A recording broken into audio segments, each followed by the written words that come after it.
Good morning बच्चों। Last video के अंदर हमने चैप्टर नंबर 8 कंप्लीट किया था अपना पनोरमा बुक का, और आज मैं आपको chapter number 9 the last lesson पढ़ाऊँगी। ओके, और ये जो चैप्टर है द लास्ट लेसन, इसके राइटर हैं अल्फोंसे जाउरेट। ठीक है, तो हम अबाउट द राइटर पढ़ लेते हैं। तो अल्फोंसे Jaudet was a French novelist and a short story writer and has more than 3 dozen works of literature to his credit. अल्फोंसे जाउडेट एक फ्रेंच नोवेलिस्ट हैं, एक शॉर्ट स्टोरी राइटर हैं, और उनके पास कम से कम मतलब थ्री डजन मीन्स 3 दर्जन वर्क ऑफ लिटरेचर और टू हिज क्रेडिट। तो उनके क्रेडिट में कम से कम 3 डजन वर्क लिटरेचर का उनके पास रखा हुआ है। He is considered to be one of the most iconic names of French literature, और उन्हें फ्रेंच लिटरेचर के सबसे ज़्यादा आइकॉनिक नेमों में से जाना जाता है। He portrayed human emotions in a very realistic manner. उन्होंने जो ह्यूमन इमोशंस हैं उनको एक बहुत ही रियलिस्टिक मैनर में लोगों के सामने पोर्ट्रेट मीन्स यानी दिखाया है, उनको बताया है। ठीक है, तो एक छोटा सा इंट्रो था राइटर का, और अब हम बात करते हैं चैप्टर की। तो द लास्ट लेसन जो है, आपके दिमाग में ऑब्वियसली बात है, क्वेश्चन पुट अप हो रहा होगा द लास्ट लेसन ये कैसा चैप्टर होगा, कैसे नहीं होगा। लेकिन ये बहुत ही 1980s टाइप का जब मतलब फ्रेंच टाइमिंग पर की बात है, ये बहुत टाइम पहले की बात है। उसकी एक शॉर्ट स्टोरी है 1870s की। तो उस टाइम पे जब जर्मन लैंग्वेज और फ्रेंच लैंग्वेजेस के बीच में जो एक बहस सी हो गई थी, जिसकी वजह से फ्रेंच को वहाँ से एक एरिया था, वो आपको पता चलेगा कौन कौन सी जगह थी। एक बिस्मार्क थे फ्रांस में, तो वहाँ से फ्रेंच लैंग्वेज को हटा दिया था और वहाँ पे जर्मन लैंग्वेज की प्रायोरिटी कर दी थी। तो ये जो लास्ट लेसन जो इसका टाइटल दिया है वो इसलिए दिया है क्योंकि जो टीचर थे फ्रेंच पढ़ाने वाले, ये जो चैप्टर है ये एक तरह से उनका है। और इसके अंदर इस चैप्टर के अंदर हमारे जो मेन कैरेक्टर हैं एज अ टीचर, वो मिस्टर हैमल नाम है उनका। ठीक है, तो आई थिंक इतनी शॉर्ट स्टोरी काफ़ी है आपको शॉर्ट में बताने के लिए। अब आप इसको और भी अच्छी तरह से जानोगे जब आप पढ़ोगे कि उसका इफ़ेक्ट क्या हुआ वहाँ के लोगों पर, वहाँ के टीचर पे, इनफैक्ट छोटे छोटे बच्चों पे क्या क्या इफ़ेक्ट हुआ। तो हम स्टार्ट करते हैं the last lesson. I started for school very late that morning and was in great dread of a scolding, especially because Mr. Hamel had said that he would question us on participles and I did not know the first word about them. तो writer बताते हैं, ये writer का खुद का experience है, यहाँ पे उनके बचपन की स्टोरी है ये जो इन्होंने खुद अपनी बताई गई है, और उनके ही टाइम पर ये हुआ था। फ्रेंच लैंग्वेज का हटाकर जर्मन का प्रायोरिटी दी थी। तो ये बताते हैं, राइटर बताते हैं, अल्फोंसे बताते हैं कि उस सुबह मैं स्कूल के लिए बहुत देर से रवाना हुआ था, मतलब बहुत देर से गया था। And was in great read of a scolding, और मुझे डांट फटकार से बहुत ज़्यादा डर लग रहा था। स्पेशली बिकॉज वो इसलिए लग रहा था डर क्योंकि मिस्टर हैमल ने कहा था कि वो हमसे पार्टिसिपल्स पर कुछ क्वेश्चंस पूछेंगे, and I did not know the first word about them, और मुझे तो इनका फर्स्ट वर्ड ही समझ में नहीं आता। पार्टिसिपल्स का फर्स्ट वर्ड मतलब स्टार्टिंग का अल्फ़ाबेट ही समझ में नहीं आता। For a moment I thought of running away and spending the day out of door. तो कुछ सेकेंड के लिए तो मेरे मन में आया कि मैं भाग जाऊँ यहाँ से, मतलब स्कूल जाने के बजाय घर से निकलकर कहीं बाहर अपना टाइम स्पेंड करने की सोचा उसने। It was so warm so bright, वो बहुत ज़्यादा मौसम जो था वो बहुत ज़्यादा गर्म था, मतलब बहुत तेज़ धूप पड़ रही हुई थी, बहुत खिली खिली सी धूप हो रही थी। The birds were chirping at the edge of the woods,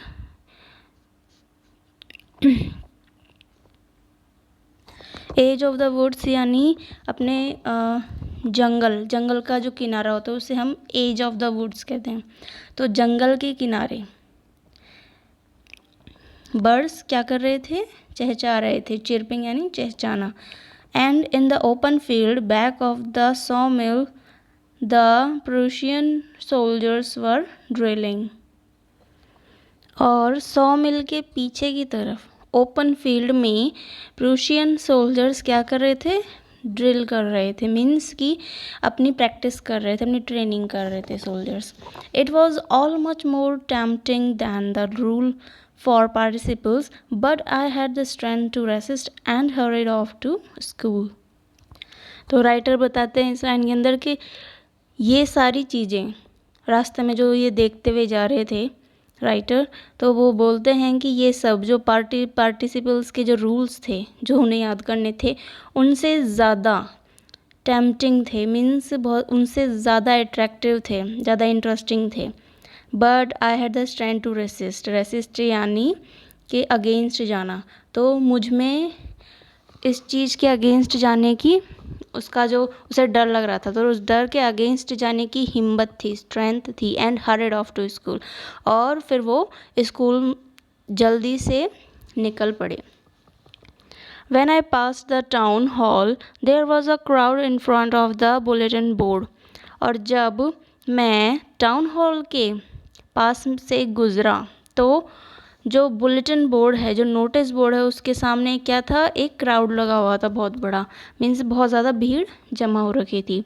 for the last 2 years all our bad news had come from there, और पिछले 2 सालों से हमारे यहाँ पर सारी बुरी खबरें, सारे बुरी न्यूज़, बैड न्यूज़ जो हैं वो कहाँ से आई हैं, इसी बुलेटिन बोर्ड की वजह वहीं से आई हैं। द लॉस्ट बैटल्स, जैसे कि जो लॉस्ट बैटल्स हैं, मतलब कि जो बैटल्स के अंदर जो युद्ध हुए हैं उनके बीच में, उसमें उनका हार जाना।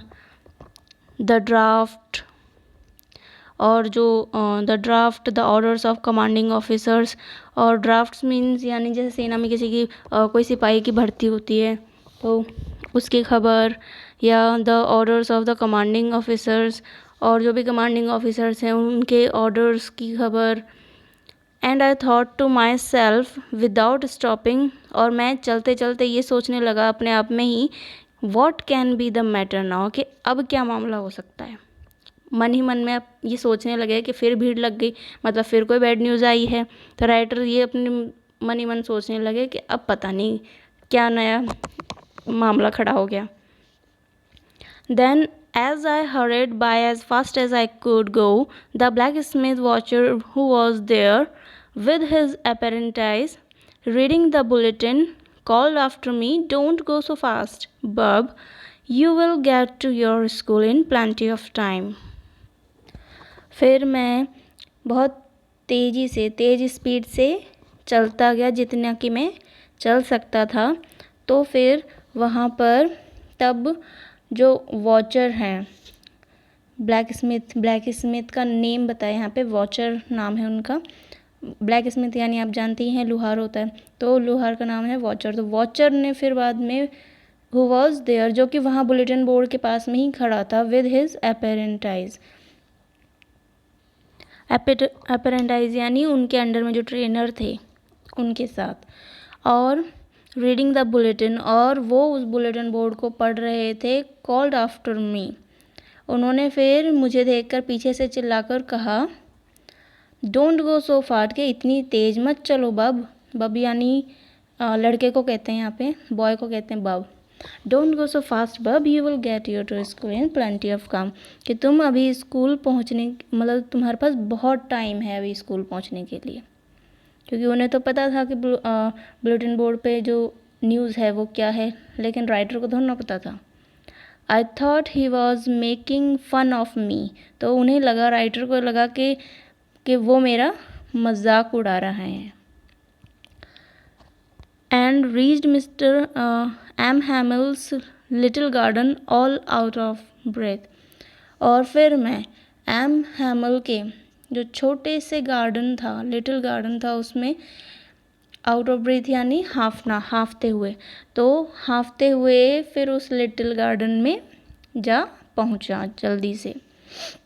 Usually when school began, usually जब स्कूल शुरू होता था, देयर वॉज अ ग्रेट बस्टल, तो वहाँ पे बहुत ज़्यादा शोर शराबा और बहुत सारी हलचल ऐसे होती रहती थी. Which could be heard out in the street, जो कि बाहर स्ट्रीट में ही सुनाई में आ जाया करती थी. The opening and closing of desk, जैसे कि जो डेस्क है उसका ओपन होना फिर उसको क्लोज करना. Lessons repeated in unison, unison mean होता है एक गाने की टोन में, जैसे नहीं होता है स्कूल में जब टीचर पढ़ाते हैं या रिपीट करवाते हैं बच्चों से, तो बच्चों को गाने की टोन में याद करवाते हैं, तो ऐसे रिपीटेड उसको कहते हैं यूनिसन. तो जो लेसन्स हैं वो एक ही आवाज़ में सब लोग रिपीट कर कर दोहराते हैं, जैसे रिपीट करते हैं, तो उनकी आवाज़ें वेरी लाउड, बहुत तेज़ आवाज़ में बोलते हैं. With our hands over our ears to understand better, और हमारे जो हाथ हैं वो हमारे कानों पर रखे हुए थे ताकि हम बेहतर समझ सकें. And the teachers great ruler rubbing on the table, और जो टीचर का जो रैपर सॉरी रूलर मीन्स होता है जो डंडा होता है जो टीचर्स अपने साथ रखते हैं. तो रैपिंग यानी उसको आवाज़ करना, खटखटाना टेबल के ऊपर, तो उसकी डंडे की आवाज़. But now it was all so still, लेकिन अब ये सब बिल्कुल इतना ज़्यादा स्टिल यानी शांत, एकदम शांत था. I had counted on the commotion to get to my desk without being seen, but of course that day everything had to be as quiet as Sunday morning. और एक इतनी शांत आवाज़ मतलब उसके कानों में पड़ी कि कोई हलचल ही नहीं हो रही है स्कूल के आसपास, या जो एम हैमल का लिटिल गार्डन है वहाँ तक भी कोई शोर शराबा नहीं आ रहा है. तो उसको ऐसा लगा कि वहाँ पे शायद कोई पहुँचा ही नहीं होगा अभी, तो उसके दिमाग में बहुत एक्साइटमेंट था कि चलो अच्छा है कि कोई मुझे देखे उससे पहले मैं अपने डेस्क पे जाके चुपचाप से बैठ जाऊँगा. बट ऑफ कोर्स लेकिन उस दिन तो क्या था, वो संडे मॉर्निंग जैसी होती है, एकदम शांत, क्योंकि उस टाइम पर स्कूल बंद होते हैं, तो बिल्कुल वैसे ही सुबह की जैसे एकदम शांति चारों तरफ फैली हुई थी. Through the window I saw my classmates already in their place, और फिर मैंने खिड़की से अंदर झाँक कर देखा कि कोई आया है या नहीं, तो मुझे मेरे सारे के सारे क्लासमेट्स पहले से ही अपनी जगह पर बैठे हुए दिखे. And mister हैमल walking up and down with his terrible iron ruler under his arm, और एम हैमल अपनी आर्म में मीन्स अपने हाथों के नीचे अपने जो टेरिबल एक डरावना आयरन जो रूलर है, जो डंडा है, उसको लेकर क्लास के अंदर इधर उधर घूम रहे थे. I had to open the door and go in before everybody, और मुझे तो दरवाज़ा तो खोलना ही था और सबके सामने तो एंट्री करनी थी, तो मुझे सबके सामने जाना ही पड़ता.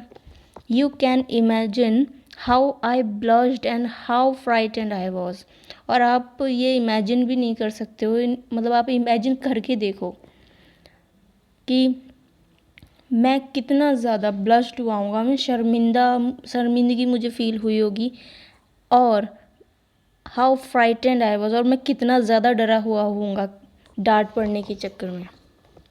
बट नथिंग हैपन, लेकिन कुछ भी नहीं हुआ. Mister Hamel saw me and said very kindly, Mister Hamel ने मुझे देखा और बहुत प्यार से मुझसे बोला, go to your place quickly little friends, बोला अपनी जगह पे जल्दी जाकर बैठ जाओ little friends. We were beginning without you, हम तुम्हारे बिना ही स्टार्ट करने वाले थे। मतलब कोई चैप्टर था जो हम तुम्हारे बिना ही स्टार्ट करने वाले थे। आई जम्प्ड ओवर द बेंच, और फिर मैं जल्दी से जाके चुपचाप से अपनी सीट के ऊपर जाके बैठ गया। And sat down at my desk. Not till then, when I had got a little over my fright, did I see that our teacher had on his beautiful green coat, his frilled shirt, and the little black silk cap, all embroidered, that he never wore except on inspection on prize days. Got a little over my fright का मतलब होता है कि अपने डर पे, freight पर थोड़ा सा काबू पाना। ठीक है, तो जब मैंने अपने डर पर थोड़ा सा काबू पा लिया था। नॉट टिल देन, तब तक मैंने ये नहीं देखा था। That our teacher had on his beautiful green coat, कि हमारे जो टीचर हैं उन्होंने अपना जो सुंदर ब्यूटिफुल जो ग्रीन कोट है वो पहना हुआ था।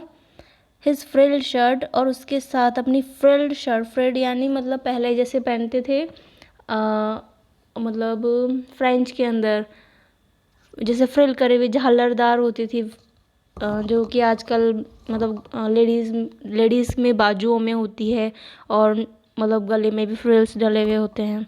तो वैसी shirt and the little black silk cap, और साथ में ही छोटी सी ब्लैक सिल्क कैप पहनी हुई थी, जिस पर ऑल एम्ब्रॉयडर, जिस पर बहुत तरह की एम्ब्रॉयडरी हो रखी थी।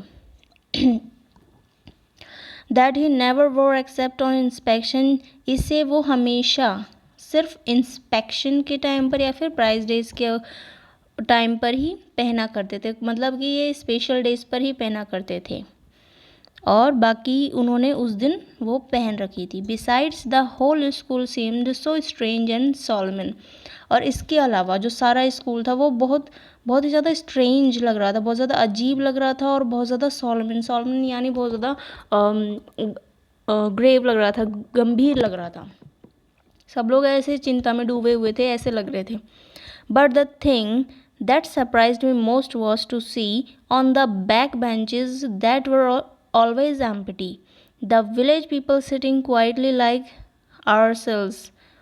तो लेकिन जो सबसे ज़्यादा ऐसी वो चीज़ जो सबसे ज़्यादा मुझे स्ट्रेंज किया या जो सबसे ज़्यादा सरप्राइजिंग लगी वो ये थी कि जो पीछे की जो बैक बेंचेस थी वो हमेशा खाली रहा करती थी, लेकिन उस दिन वहाँ पर विलेज पीपल्स बैठे हुए थे। जैसे कि हम बच्चे बैठते हैं वैसे बच्चों के साथ वो विलेज के पीपल भी बैठे हुए थे। Old Hauser with his 3 cornered hat, और विलेज पीपल में कौन कौन बताए हैं। एक ओल्ड हॉसर था जो कि अपनी 3 कॉर्नर हैट पहनकर बैठा हुआ था। 3 कॉर्नर हैट जैसे कि अपने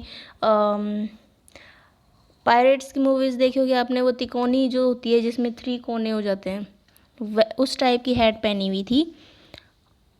द फॉर्मर मेयर, और फॉर्मर मेयर था the former postmaster and several others besides.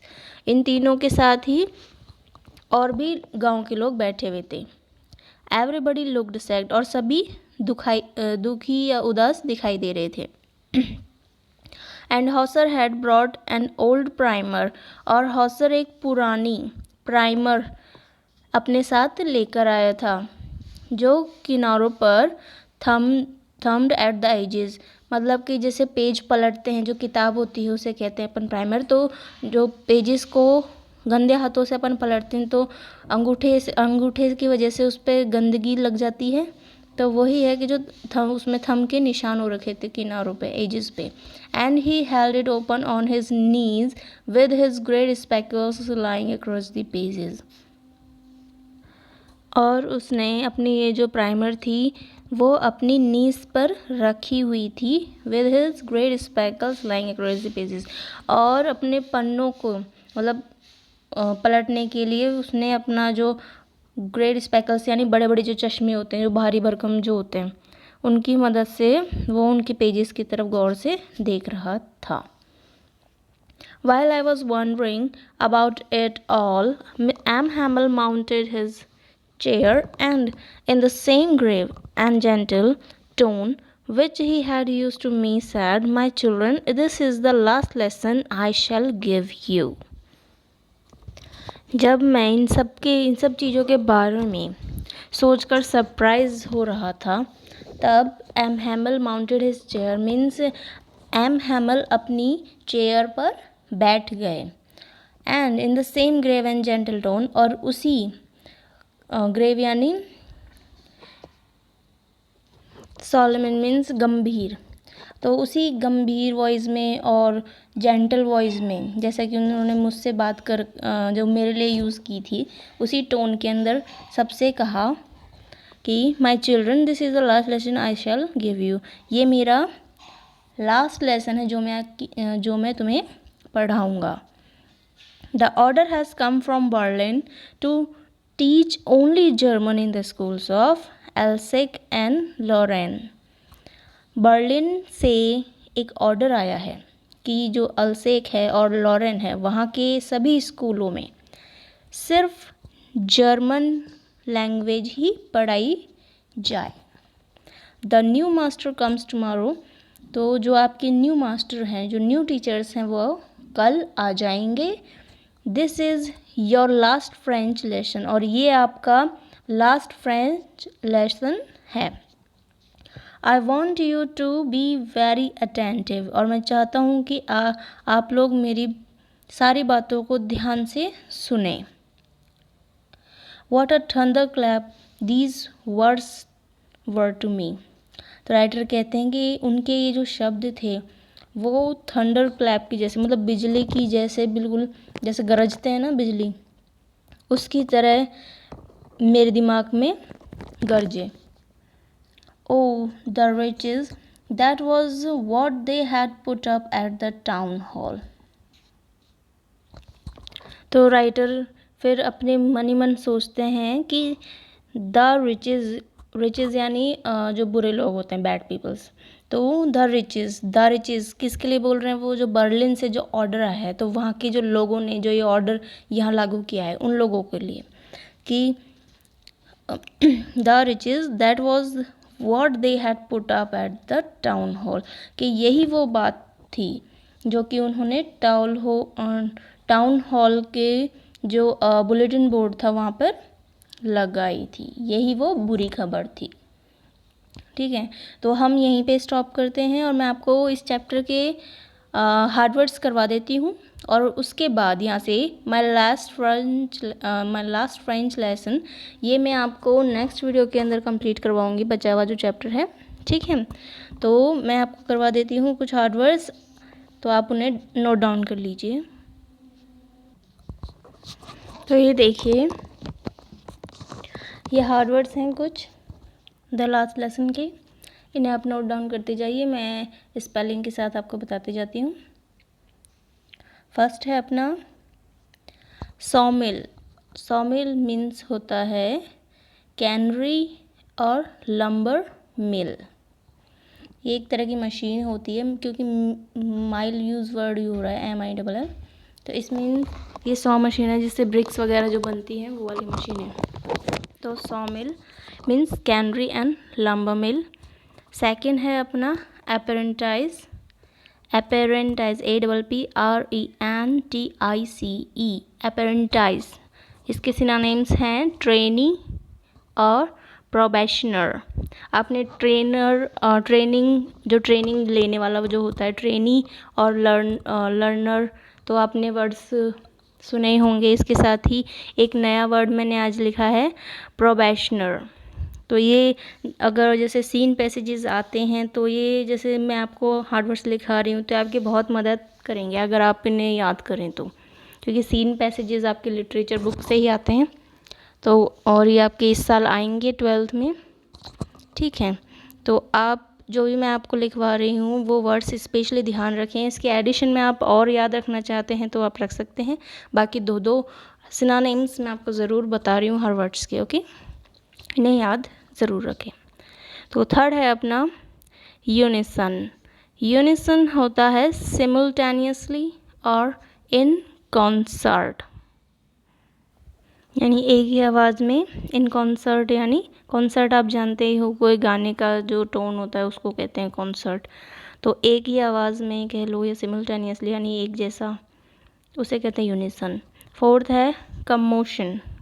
Commotion means disturbance, मतलब शोर शराबा, या फिर अप्रोर, सेम थिंग, शोर शराबा, ठीक है, कोई हलचल जो होती है। अप्रोर की स्पेलिंग मैं आपको स्पेल कर देती हूँ, UPROAR, अप्रोर, ठीक है। फिर है फिफ्थ है सोलेमन। सोलेमन होता है सीरियस, ग्लूमी और ग्रेव। सीरियस आप समझते ही हो, जो बहुत ज़्यादा गंभीर हो, तो गंभीरता को अपन कहते हैं सोलेमन, ग्लूमी और ग्रेव। सिक्स्थ है अपना न्यूसेंस। न्यूसेंस, न्यूसेंस यानी होता है अपना कोई भी प्रॉब्लम, कोई भी मुसीबत या कोई भी ट्रबल। सेवेंथ है अपना ट्विंड, TWINED, ट्विंड। ट्विंड यानी रैप्ड और इंटरलेस्ड। ट्विंड का मीन्स होता है लिपट जाना किसी चीज़ से, तो रैप्ड और इंटरलेस्ड सेम मीनिंग होते हैं इनके। एट्थ है अपना चैंटेड। चैंटेड मीन्स होता है चौरस, इंटोन और करॉल। चैंटेड का मीनिंग होता है कि कोई म्यूज़िकल टोन में किसी चीज़ को दोहराना, ठीक है, मतलब म्यूज़िक के साथ बोलना, उसे हम चैंटेड कहते हैं। तो चौरस, इंटोन एंड करॉल, CAROL, करॉल, ये इसके सिनोनिम्स होते हैं। नाइन्थ है अपना ट्रेम्बल्ड, TREMBLED, ट्रेम्बल्ड। ट्रेम्बल्ड यानी शेक यानी कांपना या फिर ट्विज्ड यानी कांपते हुए, तो TWITCHED, ट्विज्ड, ठीक है। टेंथ है अपना लीन्ड, LEANED, लीन्ड यानी बैंड और स्लैंट यानी मतलब कि किसी चीज़ पर अपना बैंड होकर, बैंड होना अपनी मतलब जैसे कि इस चैप्टर के अंदर दीवार के ऊपर बैंड होकर उन्होंने अपना सर रखा था, तो लीन्ड यानी किसी भी चीज़ के ऊपर टच करके रखना, बैंड होकर या स्लांट होकर किसी चीज़ को टच करना, उसे हम लीन्ड कहते हैं, ठीक है। तो ये आपके इस चैप्टर के बहुत जो इम्पॉर्टेंट थे वर्ड्स, क्योंकि ज़्यादा हार्ड वर्ड्स नहीं हैं इस चैप्टर में, बहुत इजी चैप्टर है। तो ये अपने टोटल मैंने आपको हार्ड वर्ड्स लिखवा दिए हैं। अब नेक्स्ट वीडियो के अंदर मैं आपको बचा हुआ जो चैप्टर है अपना, क्योंकि अपन ने अभी लगभग 1.5 पेज कंप्लीट कर लिया है और अब आपका 2 पेजेस और रह गए हैं चैप्टर, तो ये मैं आपको नेक्स्ट वीडियो के अंदर करवाऊँगी, ठीक है, जब तक आप हार्ड वर्ड्स कंप्लीट कर लीजिएगा। Thank you.